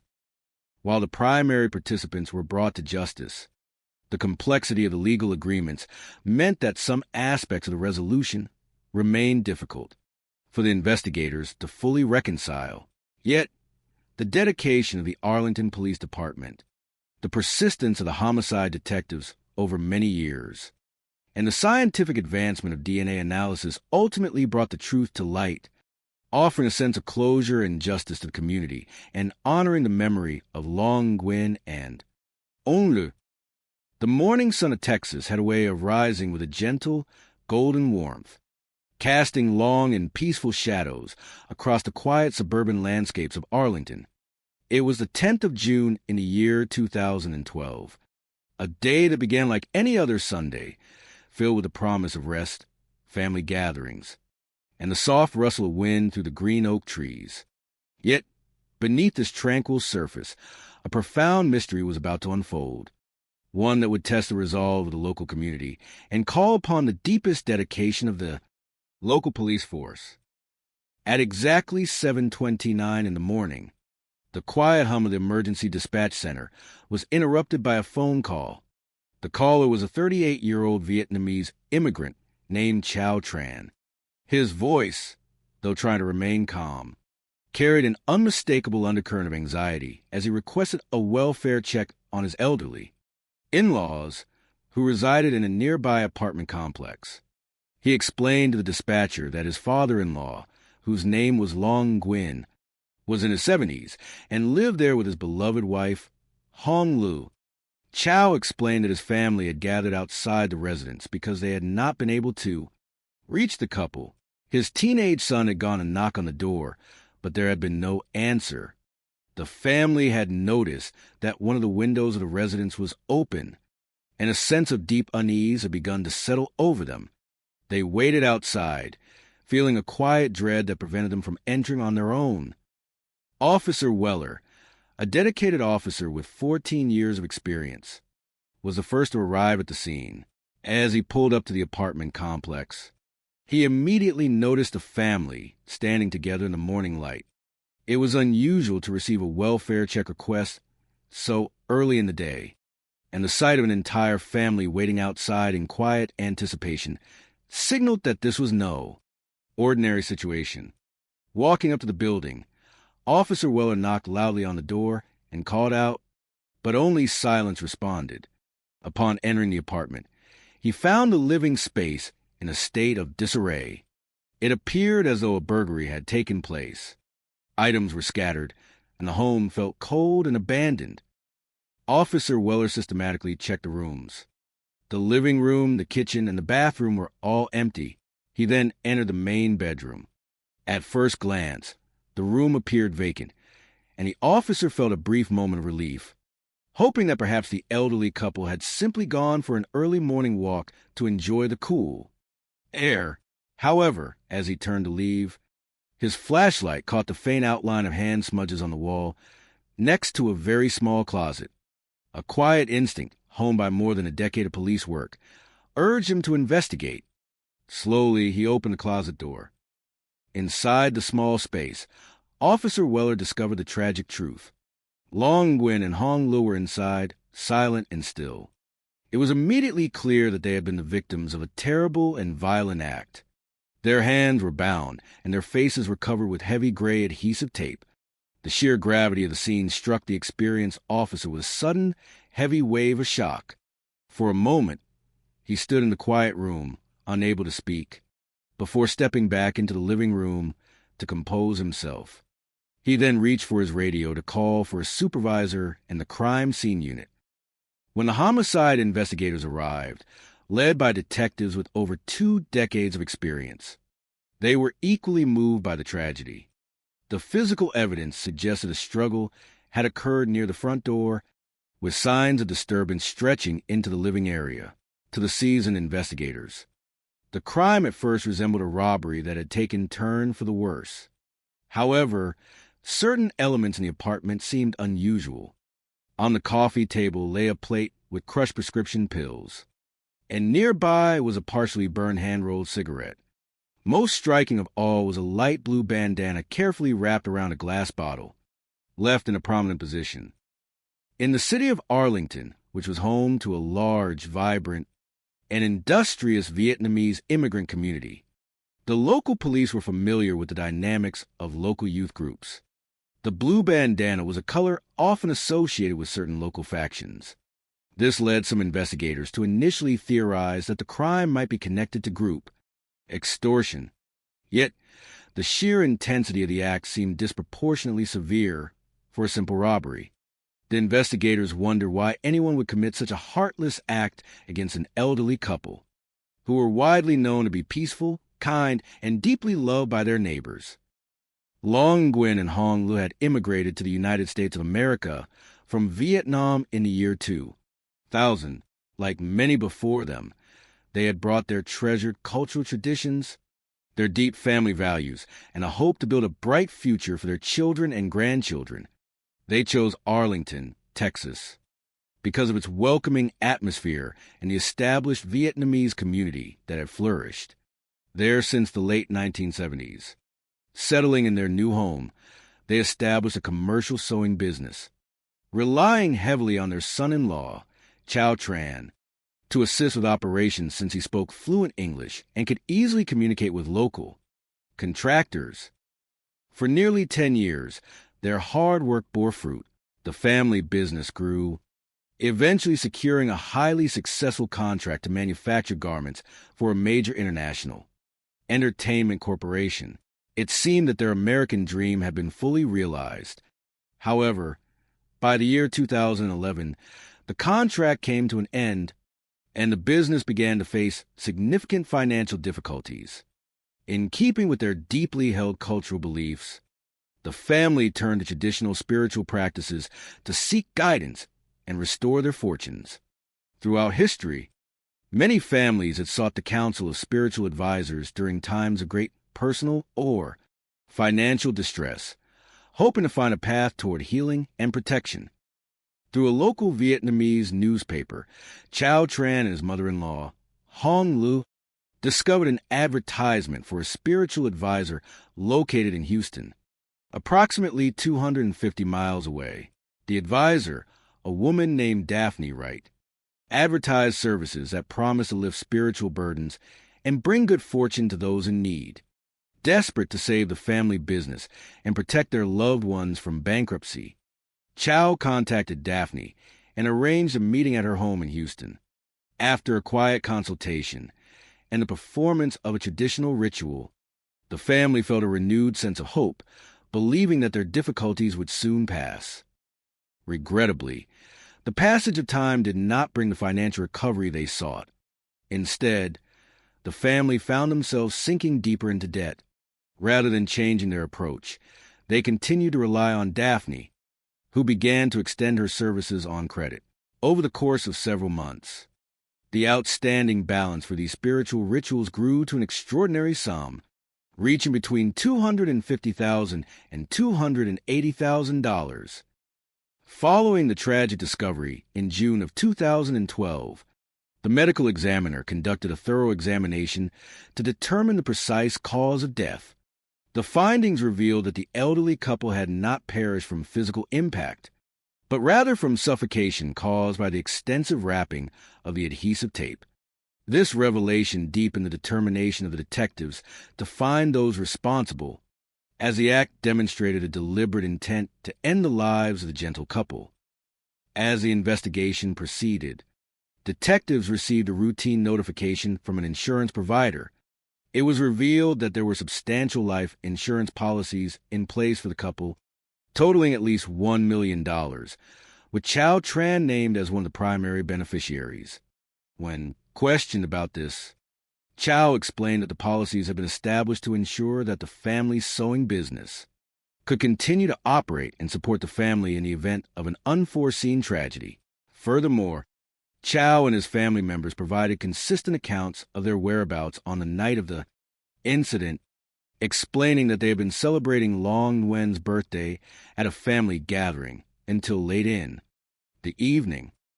The forensics team worked diligently to analyze the physical evidence collected from the apartment. They successfully obtained a clean deoxyribonucleic acid profile from the hand-rolled cigarette found on the coffee table. However, when the profile was run to the national database, there were no matching entries. The lack of an immediate match suggested that the individual responsible might not have had a prior felony record, or perhaps was a minor whose profile had not been entered into the system. With no active leads, and after interviewing dozens of neighbors and acquaintances, the case eventually grew cold, remaining unresolved for over 2 years. The breakthrough came in the autumn of the year 2015. A young man named Willie Guillory was arrested in Houston for a felony offense involving the theft of a horse because he had reached adulthood and was convicted of felony. His biological profile was entered into the combined DNA index system. Almost immediately, the system identified a perfect match between Willie's profile and the evidence recovered from the hand-rolled cigarette in Arlington 3 years prior. In October of 2015, investigators brought the 19-year-old Willie Guillory in for questioning. When presented with the scientific evidence placing him at the scene of the crime, the young man became emotional and confessed to his involvement. He revealed that in the summer of 2012, when he was only 16 years old, he had been influenced by his 49-year-old uncle, Bobby Guillory. Willie explained that his uncle had asked him to assist with a task in Arlington, promising that it would resolve their own financial difficulties. According to Willie, they had traveled from Houston to Arlington with a key to the apartment, which had been provided to them beforehand. Their instructions were to stage the scene to make it appear as though a local group had committed a burglary. Willie admitted to placing the blue bandana, the glass bottle, and the other items in the living room to mislead the police. He stated that when the elderly couple returned home, a confrontation occurred, and Bobby had subdued them. Willie then assisted his uncle in placing the couple in the closet, where they were left. When asked about the motivation behind the act, Willie revealed that the entire plan had been organized by a close associate of his uncle, the spiritual advisor Daphne Wright. Willie claimed that Daphne had expressed anger over a large outstanding debt and had stated that if the money was not paid, she wanted the individuals responsible to be removed. He stated that Daphne was the true driving force behind the events, coordinating the plan and providing the key to the apartment. With this crucial information, the police obtained arrest warrants for both Bobby Guillory and Daphne Wright. Bobby was arrested at his home in Katy, Texas, and, after realizing the strength of the evidence against him, also provided a confession. He confirmed his nephew's account, explaining that he had been facing extreme financial hardship after losing his job and had agreed to carry out the act in exchange for a promise of $10,000 from Daphne. Bobby further alleged that Daphne had obtained the key to the apartment directly from Chow Tran. The detectives traveled to Houston to interview Daphne Wright. At her home, which she shared with her husband and 3 daughters, Daphne presented herself as a strong and direct individual who managed her household with authority. She confirmed that she knew Chow Tran as a client, but declined to discuss the details of their financial arrangements. When the officers returned with a search warrant, they discovered a detailed ledger inside her home. The document outlined substantial charges for her spiritual services, with individual fees ranging from $10,000 to $40,000. Faced with these revelations, prosecutors sought to understand the full extent of the relationships involved. Chow Tran, represented by his legal counsel, eventually agreed to provide a detailed statement in exchange for an agreement from the state. Chow explained that his family had become deeply fearful of Daphne, believing that her claimed spiritual powers could bring harm to them if the debt was not settled. He claimed that his mother-in-law, Hong Le, had expressed a willingness to sacrifice her own life so that the family could collect the insurance, benefits, and satisfy the financial demands. During the trial in August of the year 2019, Chow Tran testified before the court, describing the intense pressure and influence that Daphne had exerted over his family. The defense challenged his testimony, suggesting that his accounts were motivated by personal gain and pointing out the lack of written documentation regarding the outstanding debt. They argued that Chow had acted out his own interest in the insurance proceeds. Ultimately, the jury carefully weighed all the evidence presented throughout the trial. In September of 2019, they returned a verdict finding Daphne Wright guilty of capital murder. She was sentenced to life imprisonment without the possibility of parole, ensuring that she would spend the remainder of her days reflecting on the consequences of her choices. Bobby Guillory and Willie Guillory also faced the legal consequences of their actions. bringing a long-awaited measure of closure to the community. The story of the Nguyen family remains a poignant reminder of the enduring strength of familial love, the dangers of unchecked greed, and the quiet, persistent dedication of the officers who worked tirelessly to bring the truth to light. Though the journey was long and marked by profound sorrow, the memory of Long Nguyen and Hong Lu lives on in the hearts of those who loved them, remembered not for the tragedy that befell them, but for the warmth, kindness, and gentle spirit they shared with the world. The morning sun of Texas always carries a certain promise when it rises over the sprawling, flat horizons of Arlington. It is a golden, warm light that spills across quiet suburban streets, brick-fronted apartment complexes, and the green canopies of oak trees. For many years, this light had represented the realization of a beautiful dream for an elderly Vietnamese couple who had traveled across the world to build a life in the United States of America. Their names were Long Nguyen and Hong Lu. They were gentle souls, deeply respected by their neighbors, and surrounded by a family that cherished their presence. Yet, on a quiet summer morning in the month of June, in the year 2012, that bright promise was momentarily overshadowed by an unfolding mystery that would test the resolve, the heart, and the wisdom of an entire community. The story of Long and Hong began decades earlier, far away in the vibrant landscapes of Vietnam. They had raised their children with a deep appreciation for hard work, traditional values, and the simple joy of being together. When they finally decided to immigrate to the United States in the year 2000, they settled in Tarrant County, Texas, joining a thriving and warm-hearted Vietnamese community in Arlington. Arlington was a grand city, a place where different cultures met and bloomed together like wildflowers in spring. Long and Hong, alongside their 3 children and their son-in-law, Chow Tran, established a commercial sewing business.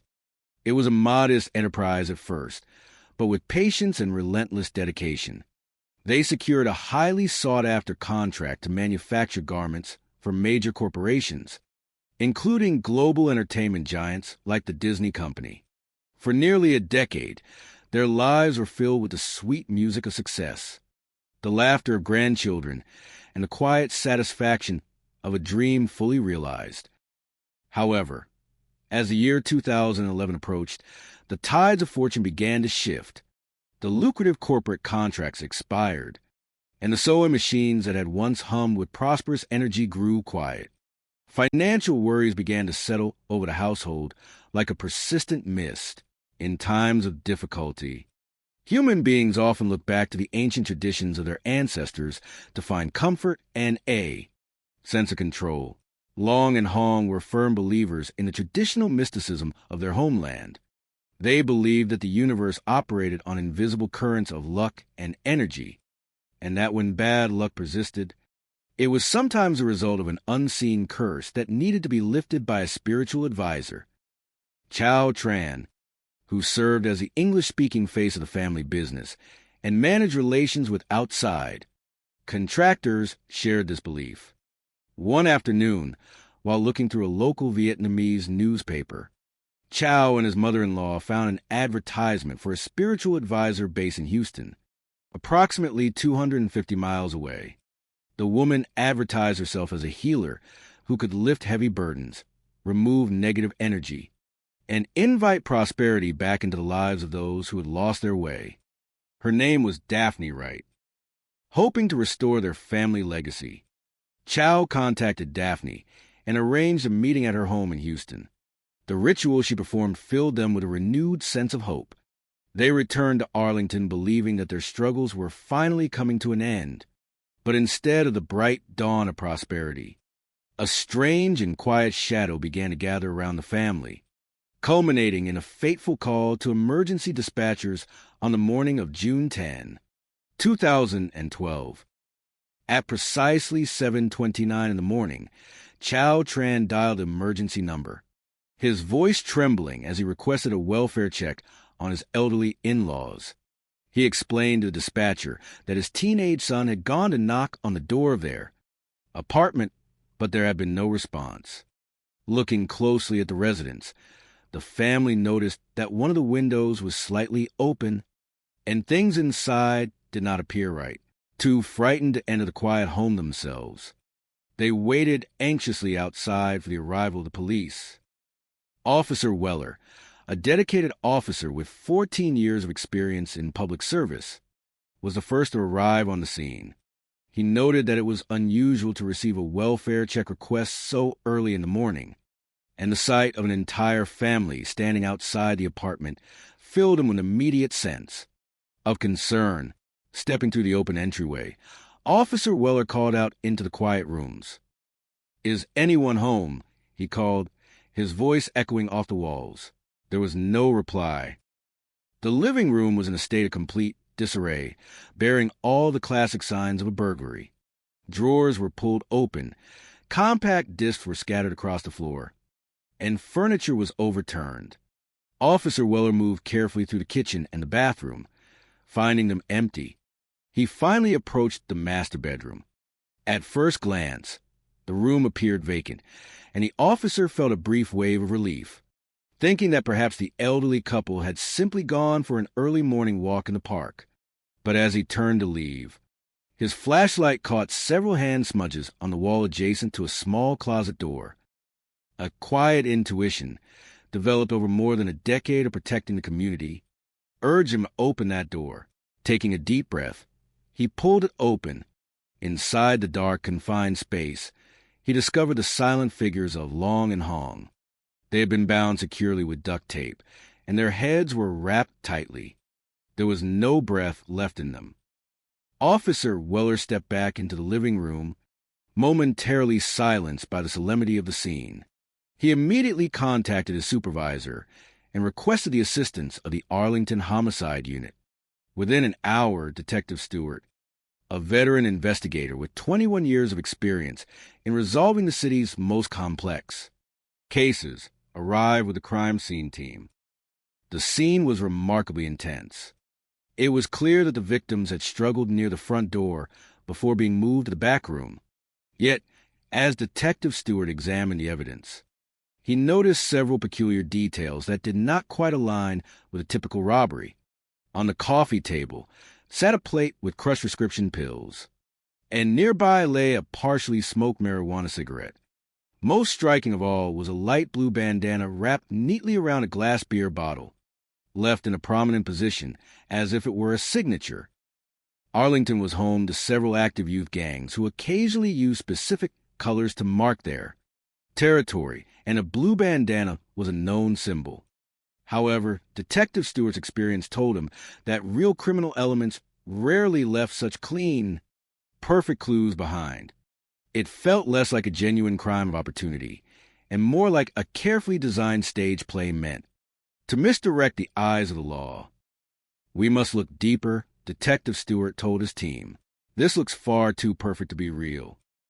As the forensic teams collected hair fibers, genetic samples from the marijuana cigarette, and lifted fingerprints from the duct tape, Detective Stewart sat down to interview the family.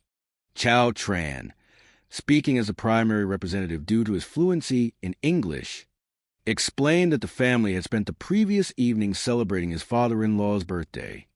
The elderly couple had enjoyed themselves thoroughly, staying at the gathering until 10:30 before receiving a ride home. Chow expressed complete disbelief that anyone would want to harm his in-laws, describing them as exceptionally kind, generous, and hard-working people who had no known enemies in the world. The subsequent autopsy at the Tarrant County Medical Examiner's office revealed a deeply moving detail. While the couple had suffered blunt force injuries to their heads, the actual cause of death was suffocation due to the extensive layers of duct tape wrapped around their faces. The sheer intent required to carry out such an act suggested a deeply personal motive rather than a random burglary. A few days into the investigation, a new piece of information surfaced. Detective Stewart received a call from an insurance company representing a policy valued at $1 million. When the detective inquired about the designated beneficiaries of the substantial sum, he learned that Chow Tran was among them. On June 13, 2012, investigators invited Chow to the police station to discuss the business and the life insurance policy. Chow explained calmly that because the commercial sewing business was registered under his in-laws' names, the policy had been established to ensure the family could continue their livelihood if either of them passed away. He provided a detailed timeline of his whereabouts on the night of the tragedy, explaining that he and his family had been playing cards together until after 10 in the evening. Every member of the family cooperated fully, providing genetic samples and fingerprints for comparison. When the laboratory results returned, the investigators faced a frustrating setback. The genetic profile recovered from the marijuana cigarette did not match Chow, any family member, or any individual currently registered in the federal database. Because the database primarily contains profiles of individuals convicted of major adult offenses, the detectives began to suspect that the perpetrator might have been a minor at the time of the incident, leaving no official record. With no active leads, the case gradually grew quiet, remaining unresolved for more than 2 years. Then, in the autumn of the year 2015, a sudden turn of events breathed new life into the investigation. In Houston, Texas, a young man named Willie Guillory was arrested for a felony offense involving the theft of a horse. Because he was now an adult facing a felony charge, his genetic profile was legally entered into the national database. Within days, the system flagged a perfect match between Willie Guillory and the genetic material found on the marijuana cigarette at the crime scene in Arlington from 3 years prior. Detective Stewart and his team immediately traveled to interview the young man, who was then being held for violating his parole. When presented with the undeniable scientific evidence placing him inside the Arlington apartment, Willie broke down in tears and decided to tell the truth. He explained that in the summer of 2012, when he was only 16 years old, his uncle, Bobby Guillory, had asked him to assist with a task in Arlington. According to Willie, they had driven 3 hours from Houston to Arlington, equipped with a key to the apartment that had been provided to them. Their instructions were to stage a robbery by scattering household items, leaving behind a blue bandana, pills, and a marijuana cigarette to mimic gang activity. When the elderly couple returned home, an altercation ensued, and the uncle ultimately bound the victims in the closet. When asked why they had targeted the specific family, Willie revealed a startling truth. The entire plan had been commissioned and funded by Daphne Wright, the spiritual advisor from Houston. "I only did what my uncle told me to do," Willie explained. But Daphne was the one who wanted them gone because of a massive debt. The detectives immediately focused their efforts on locating Bobby Guillory. On December 16, 2015, they arrested the 52-year-old in Katy, Texas. Faced with the gravity of the situation, Bobby also confessed, confirming his nephew's account. He explained that in 2011, he had been laid off from his job and was facing severe financial hardship. Daphne Wright, knowing his desperation, had offered him $10,000 to carry out the deed. Bobby described Daphne as a highly influential and formidable figure who operated a spiritual business on credit. Over the course of a year, the debt owed to her by Chow Tran and Hong Lu for her spiritual services had grown to an astronomical sum between $250,000 and $280,000. When it became clear that the family could not pay this debt, Daphne learned of the substantial life insurance policies. She allegedly proposed that the couple be removed so that the family could collect the insurance, benefits, and settle their outstanding balance with her. "But how did you obtain the key to the apartment?" Detective Stewart asked. Bobby looked at the investigator and replied, "Daphne gave it to me. She said she got it directly from Chow Tran." This revelation deeply moved the investigators, who had built a supportive relationship with the family over the years.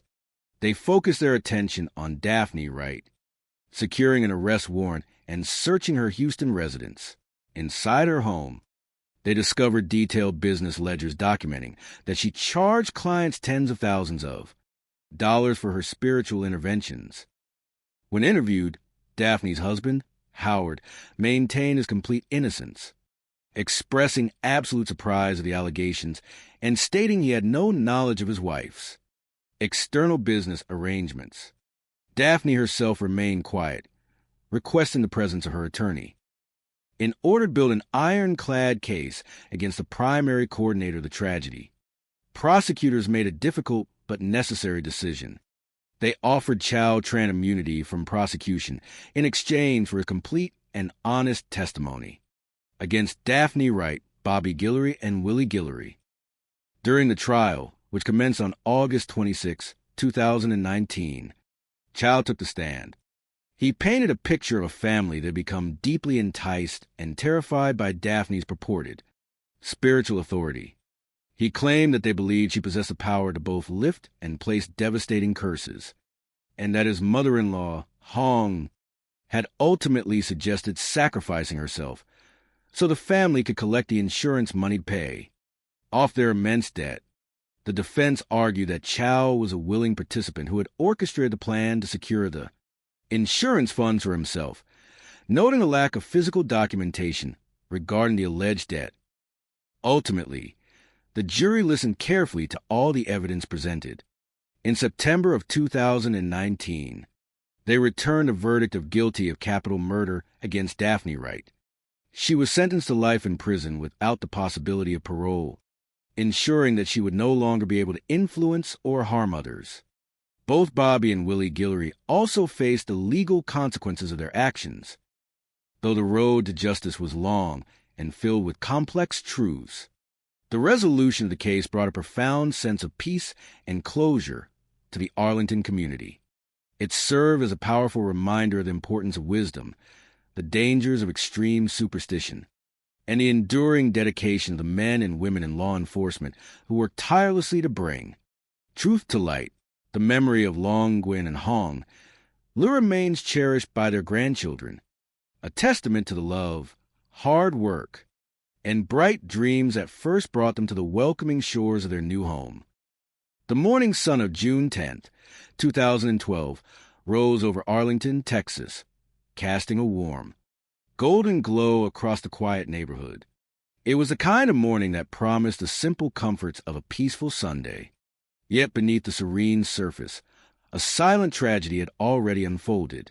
For more than 2 decades, the seasoned homicide investigators of the local police force had walked through the darkest corners of human nature, but nothing could prepare them for the quiet apartment on the outskirts of the city.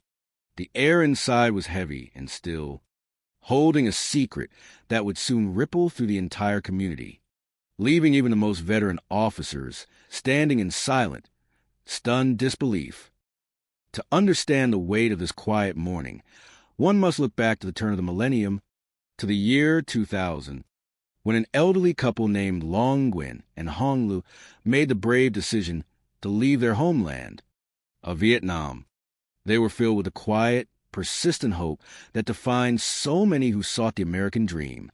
With their 3 beloved children in tow, they packed their lives into a few suitcases, carrying with them not just physical belongings, but a rich tapestry of time-honored traditions, deep spiritual beliefs, and an unshakable dedication to family. They chose Arlington as their new home, a vibrant city within Tarrant County that had welcomed a large and thriving Vietnamese community since the late 1970s, following the historic events of 1975. Long and Hong were gentle souls, known by their neighbors as exceptionally kind, hardworking, and generous. They never sought conflict and spent their days focusing on their family and their business. Soon after arriving in Texas, they established a commercial sewing business, pouring their hearts and physical strength into every stitch. To help run the operations, they enlisted their son-in-law, Chow Tran, a 38-year-old immigrant who possessed a strong command of the English language. Chow became the public face of the enterprise, handling negotiations with contractors and managing the day-to-day business relations. For nearly a decade, Their dedication bore fruit. The hum of the sewing machines was a song of prosperity, culminating in lucrative contracts with global giants, including the creation of garments for legendary brands like Disney. They were living the very legacy they had dreamed of creating for their children and grandchildren. However, the tides of fortune are famously fickle. By the year 2011, the steady stream of success began to falter. The prestigious contract with Disney was lost, and the family business entered a steep, worrying decline. In Vietnamese culture, when faced with such sudden and overwhelming misfortune, it is not uncommon to look beyond the material world for solutions. For thousands of years, many East Asian traditions have maintained a deep belief in spiritual balance, seeking the guidance of spiritual protectors to ward off bad luck and welcome prosperity. When a family faces a major crisis, such as financial ruin or deep personal distress, they may turn to a spiritual advisor to perform traditional rituals meant to restore harmony and lift perceived curses. Desperate to save the business and protect his family, Chow Tran, encouraged by his mother-in-law, Hong Lu, began searching for a spiritual savior. In the pages of a local Vietnamese newspaper, they found an advertisement for a spiritual advisor based in Houston, some 250 miles away. The woman, named Daphne Wright, advertised extraordinary abilities, claiming she could remove powerful curses and bring immense good fortune to those in need. Seeing her as a beacon of hope, Chow made the long journey to Houston for a consultation. Daphne performed a ritual, and for a brief moment, the family felt a renewed sense of hope, believing that their dark days would soon be behind them. Yet, rather than ushering in an era of prosperity, this connection marked the beginning of a quiet, creeping nightmare. Over the course of the following year, the business failed to recover. Instead of advising them to change their business strategy, Daphne Wright encouraged the family to pour more and more of their dwindling resources into increasingly expensive rituals. Trusting her spiritual authority and fearing the consequences of stopping the ceremonies, they continued to pay. The financial demands grew larger, ballooning into a staggering debt that ranged between $250,000 and $280,000. Unbeknownst to the rest of the world, a dark and dangerous dynamic was forming, driven by greed and a desperate, misplaced faith. On that bright morning of June 10th, 2012, at exactly 7:29 in the morning, the emergency dispatchers in Arlington received a trembling call from Chow Tran. He requested a welfare check on his elderly in-laws, explaining that he and his family had gathered outside the couple's apartment and were deeply concerned. Chow explained to the operator that his father-in-law, Long Nguyen, was 70-something years old and that his wife and teenage son had noticed an open window at the residence. The apartment appeared unusually quiet, and items seemed to have fallen inside. Terrified of what they might find, the family remained outside, waiting anxiously for the authorities to arrive. Officer Weller was among the first to respond to the scene. As he approached the apartment complex, he noted that the situation felt unusual for a standard Sunday morning welfare check. An entire family was gathered on the pavement, their faces etched with worry. Upon entering the apartment, Officer Weller was met with a scene that initially pointed to a burglary. The living room was in a state of disarray, with compact discs scattered across the floor and furniture displaced. He called out into quiet rooms, but his voice returned only silence. He checked the kitchen and the bathroom, finding them empty, before turning his attention to the master bedroom. Initially, the bedroom appeared vacant, and the officer prepared to step back outside to reassure the waiting family. But as he turned toward the exit, his flashlight illuminated faint hand smudges on the wall adjacent to a small closet. A sudden, heavy hesitation took hold of him, an instinct telling him that something terrible lay behind that door. Steeling himself, he opened the closet. Inside, he discovered the bodies of Long Nguyen and Hong Lu.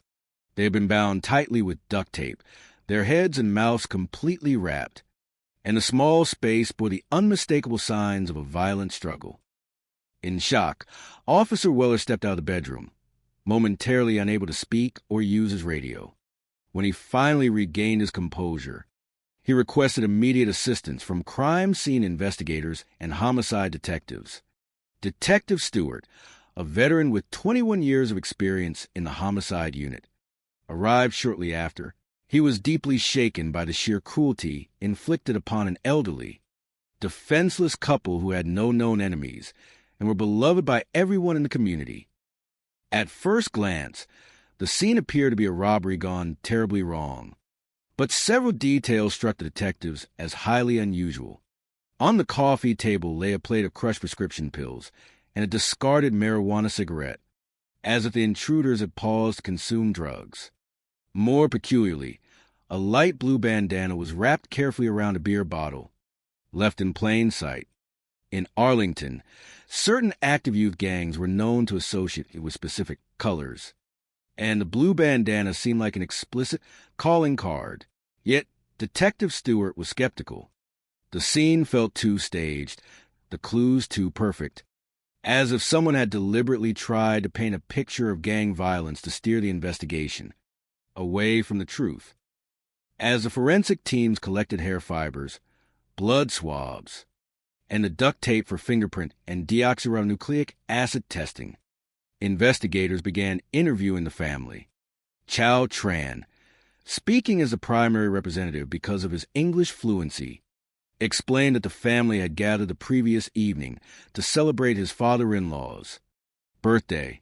The elderly couple had enjoyed themselves immensely, leaving the celebration around 10:30 in the evening with a ride from another relative. It was the last time they were seen alive. Chow mentioned that while the sewing business was struggling, his in-laws did not keep significant amounts of cash at home, as they had been facing severe financial stress. The following day, detectives attended the autopsy at the Tarrant County Medical Examiner's office. The findings were heartbreaking. While the victims had suffered blunt force trauma to their heads, likely from an object resembling a hammer or a small bat, that was not the cause of their passing. Hong Lee's face had been wrapped in 25 feet of duct tape and Long Wen's in 10 feet. They had succumbed to suffocation. The cold, calculated nature of their deaths confirmed to Detective Stewart that this was not a simple robbery. The explicit intent of the perpetrators was to end the lives of the gentle couple. The investigation took a sudden turn when Detective Stewart received a routine inquiry from an insurance company. It revealed that the deceased couple held a substantial life insurance policy valued at least $1 million. When detectives questioned the insurance company regarding the beneficiaries, they discovered that Chow Tran was among those set to receive the funds. On June 13, 2012, investigators invited Chow back to station. He explained that the policy was intended to ensure the survival of the family business should anything happen to the elders. He provided a detailed timeline of his whereabouts on the night of the crime, confirming he was playing cards with relatives until past 10 in the evening. With airtight family alibis and no immediate forensic matches from the crime scene, the investigation began to slow. The genetic profiles recovered from a marijuana cigarette did not match any family members, nor did they find a match in the Federal Bureau of Investigation's combined DNA index system. For more than 2 years, the case remained cold, leaving the detectives frustrated but determined. Then, in October 2015, a breakthrough emerged from an entirely unexpected source. A 19-year-old named Willie Guillory was arrested in Houston for felony of horse theft. Because he was now an adult facing a felony charge, his genetic profile was entered into the national database. To the astonishment of the Arlington detectives, Willie's profile was an exact match for the deoxyribonucleic acid found on the marijuana cigarette, left at the crime scene in 2012. At the time of the murders, Willie had been only 16 years old, which explained why his profile had not previously been in the system. On October 17, 2015, investigators brought Willie Guillory in for questioning. when confronted with the scientific evidence linking him to the apartment. The young man broke down in tears and confessed. He revealed that he had not acted alone. He had been led to Arlington by his 49-year-old uncle, Bobby Guillory. Willie explained that on June 9, 2012, they made the 3-hour drive from Houston, armed with a key to the apartment. Their instructions were to stage a burglary, leaving behind beer bottles, pills, and the blue bandana to mimic gang activity. When the elderly couple returned home, a struggle ensued, ending in the closet where they were ultimately left. When asked why they had targeted the sweet couple, Willie revealed a shocking truth. It was a murder-for-hire plot orchestrated by Daphne Wright, the spiritual advisor. Daphne had complained that the family owed her a vast sum of money and wanted them to pay. She had promised Bobby Guillory $10,000 to carry out the deed, exploiting his financial desperation after he had been laid off from his job. With this confession, the police arrested Bobby Guillory on December 16, 2015. Bobby soon confessed as well, pointing the finger back to Daphne Wright as the mastermind. But Bobby added a chilling detail that blindsided the detectives. When asked how Daphne had obtained the key to the apartment, Bobby claimed she had received it directly from Chow Tran. On August 31, 2016, detectives traveled to Houston to confront Daphne Wright. Inside her home, they discovered a detailed ledger revealing that she charged clients tens of thousands of dollars for her spiritual services. Despite her cold exterior and refusal to cooperate, investigators obtained an arrest warrant. In exchange for his testimony against Daphne, Bobby, and Willie, prosecutors offered Chow Tran immunity. Chow claimed that he and his mother-in-law had been terrified of Daphne's alleged spiritual powers, believing she could place a terrible curse on their family if they did not pay. According to Chow, Hong Lu had even suggested sacrificing herself so the family could collect the insurance money to pay the debt, while investigators found the notion of a voluntary sacrifice highly improbable. They knew they needed Chow's testimony to convict the true instigator. The trial of Daphne Wright began on August 26, 2019. Chow took the stand, portraying Daphne as a ruthless, greedy individual who would stop at nothing to secure her money. The defense argued that Chow was the true beneficiary of the tragedy, having received the $850,000 insurance payout, and had used Daphne as a scapegoat. Nevertheless, in September of 2019, the jury found Daphne Wright guilty of capital murder, sentencing her to life in prison without the possibility of parole. Willie and Bobby Guillory also faced justice for their roles in the tragedy, though the detectives felt a lingering sadness that Chow Tran did not face legal consequences. The resolution of the case brought a profound sense of closure to the community, proving that even the darkest secrets eventually come to light, and that the memory of Long and Hong's gentle spirits would live on, honored by the justice finally served. The morning sun over Arlington, Texas, always seemed to carry a certain promise, especially for those who had traveled across oceans to find it. In the year 2000, Long Nguyen and his beloved wife, Hong Lu, arrived in the United States from Vietnam, bringing with them not just their 3 children, but a lifetime of hopes, quiet determination, and the rich traditions of their homeland. Arlington was a bustling city in Tarrant County, a vibrant melting pot where the old world and the new world met in harmony. For the large Vietnamese community that had flourished there since the late 70s, it was a sanctuary of opportunity, a place where hard work could transform a simple life into a beautiful legacy. Long and Hong were gentle, warm-hearted souls who smiled easily and spoke with a quiet humility that instantly endeared them to everyone they met. They established a commercial sewing business, pouring their hearts into every stitch, every roll of fabric, and every finished garment. To help navigate the complex landscape of American commerce, they relied on their son-in-law, Chow Tran, a 38-year-old immigrant who spoke English fluently and became the public face of their family enterprise. For nearly a decade, their efforts bore sweet fruit. culminating in a highly lucrative contract to manufacture garments for a global entertainment giant, an achievement that felt like the ultimate realization of their American dream. However, the tide of fortune is as unpredictable as the ocean. By the year 2011, the family faced a sudden and challenging shift when their major commercial contract came to an end. The sewing machines, which had once hummed with prosperous energy, grew quiet, and the weight of financial stress began to settle over the household. In times of difficulty, humans often look backward to the ancient roots of their culture for comfort and guidance. For generations, many families in their homeland believed in the spiritual alignment of energy, the protection of traditional deities, and the delicate balance of luck. When conventional methods failed to restore their business, Hong and Chow began to wonder if a spiritual cloud had cast a shadow over their endeavors. They searched the local Vietnamese newspapers for a guide, a spiritual advisor who could offer hope, perform traditional rituals, and lift the heavy burden of what they feared was a business curse. That search led them to Houston, 250 miles away, where a woman named Daphne Wright advertised her services as a spiritual counselor capable of removing obstacles and restoring prosperity.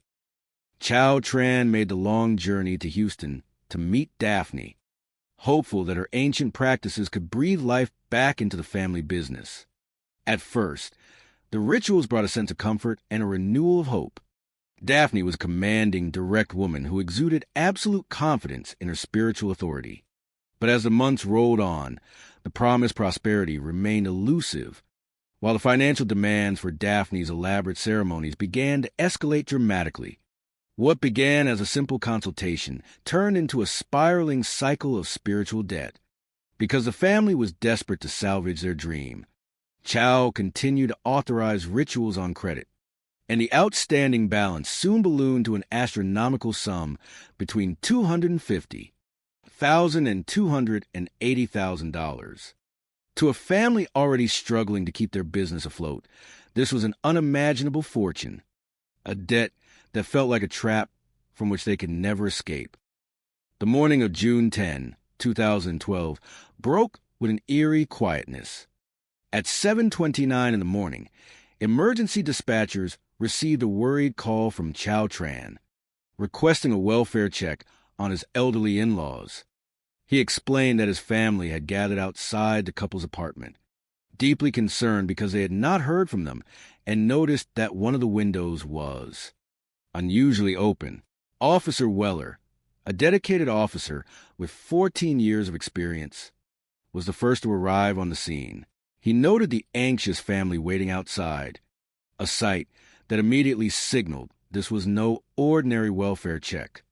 Upon entering the apartment, Officer Weller observed a home in disarray, showing the classic signs of a sudden disturbance. He systematically checked the living room, the kitchen, and the bathroom, finding no one. Entering the bedroom, he initially thought the apartment was empty, but as he turned to leave, his flashlight caught faint smudges on the wall next to a small utility closet. Trusting his professional instincts, he opened the door and made a somber, tragic discovery. Inside the closet lay Long and Hong, the elderly couple who had spent their lives seeking peace and building a future for their family, had been bound with duct tape and had tragically passed away. The scene was deeply affecting, leaving even a veteran force shaken by the loss of two gentle community members. Arlington homicide investigators, including Detective Stewart, a seasoned investigator with 21 years of experience, arrived to piece together the mystery. At first glance, the apartment suggested a robbery gone wrong, but several peculiar items caught the detective's attention. On the coffee table lay a plate of crushed prescription pills and a marijuana cigarette.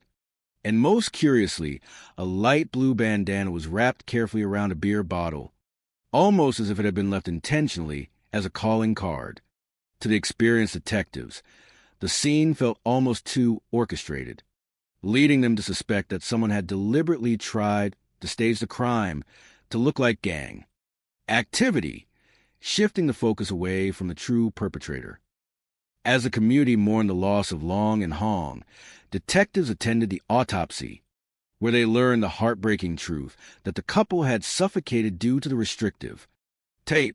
The sheer deliberation of the act made it clear that this was not a random act of violence, but a targeted, deeply personal crime.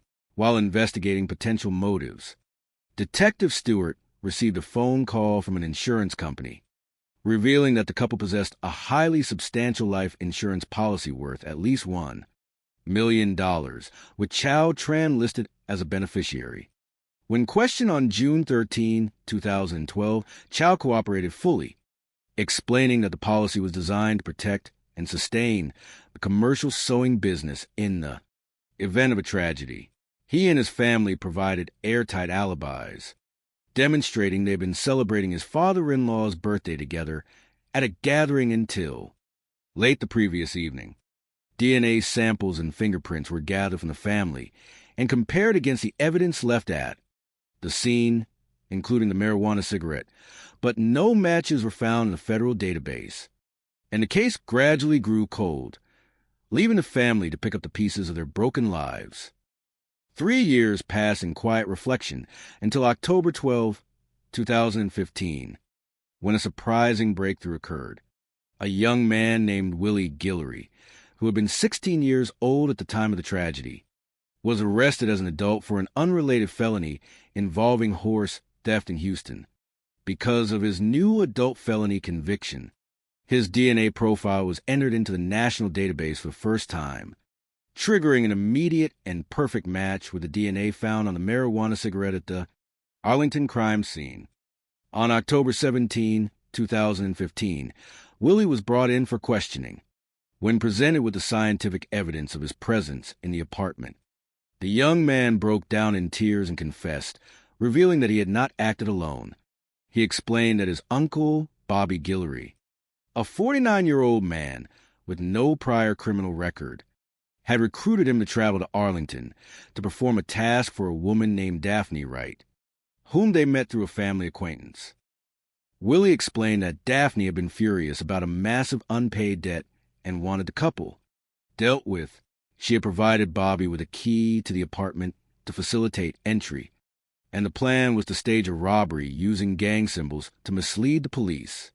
Guided by this confession, detectives traveled to Katy, Texas, on December 2015, to arrest Bobby Guillory. Confronted with the reality of the investigation, Bobby also confessed, expressing deep remorse and fear. He admitted that Daphne had promised him $10,000 to carry out the deed, capitalizing on his severe financial desperation after being laid off from his job. Bobby painted a vivid picture of Daphne Wright as a spiritual loan shark who ran